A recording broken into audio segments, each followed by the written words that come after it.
It has been 40 years since the horror and tragedy of Jonestown.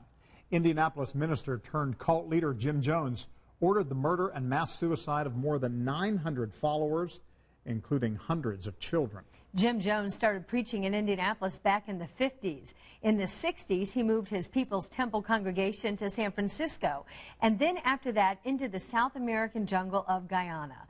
The promised utopia became a hellish prison. When California Congressman Leo Ryan went to Jonestown to investigate, he and his entourage were attacked. Ryan and others died in a hail of bullets. Hours later, nearly 1,000 of Jones' followers were dead too.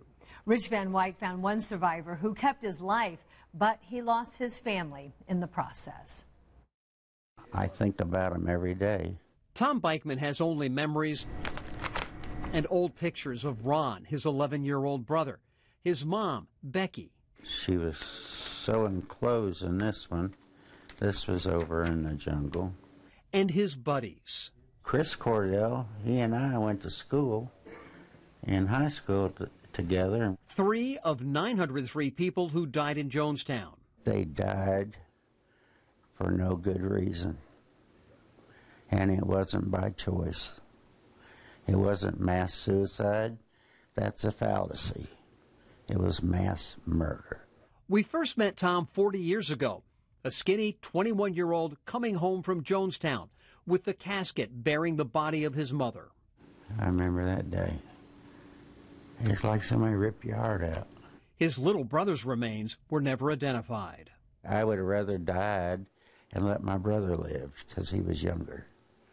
And that's bothered me. That's bothered me for years. For 30 years, he kept quiet, never spoke of Jonestown to even his wife Cheryl or their son Todd. It got so bad that between the dreams and the other stuff that I just pushed it out of my mind and acted like it didn't happen. I just let it get the better of me a few times. Times were good when the BEIKMANs and scores of other Indianapolis families were swept up by the hopes and promises of a charismatic Jim Jones. At a time when the city was largely segregated, Jim Jones was preaching inclusion and equality. Half the People's Temple's members were African American. In 1960, he became director of the city's Human Rights Commission. BEIKMAN was just a kid. We were singing Jesus Loves Me. But later, the church became less about Jesus and more about Jones. What can I do about liars? Are you people going to leave us? I just beg you, please leave us. Bill, we will bother nobody. Anybody wants to get out of here can get out of here. Jonestown wasn't even close to the promised land followers expected. Hell on earth.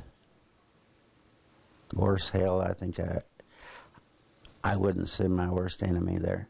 BEIKMAN labored as a welder, his dad a shoemaker, his mom a seamstress.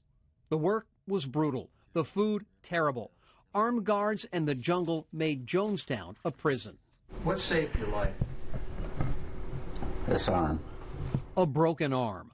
When Jones ordered his followers to swallow a concoction of cyanide and fruit drink or be killed, Tom and his father Charles were 125 miles away seeing a doctor.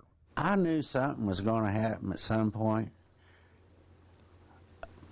but in my mind I didn't realize it would be that bad.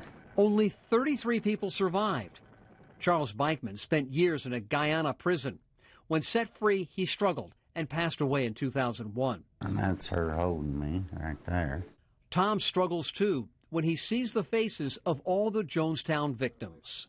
The sad part about it is there were a lot of good-hearted people meant to do well. They got caught up in it. I won't allow myself to live in the past, but I'm not going to forget it. I'm not going to let that rule me. Tom's been through a lot. He is certain he actually made the cooking pots that were later used to mix and serve the poison. Another Indianapolis family lost 20 loved ones in Jonestown. One man too young to remember Jonestown talked to me. He remembers growing up as a kid, his family never talking about it. He compared it to soldiers leaving a battlefield. They wanted to leave it behind them.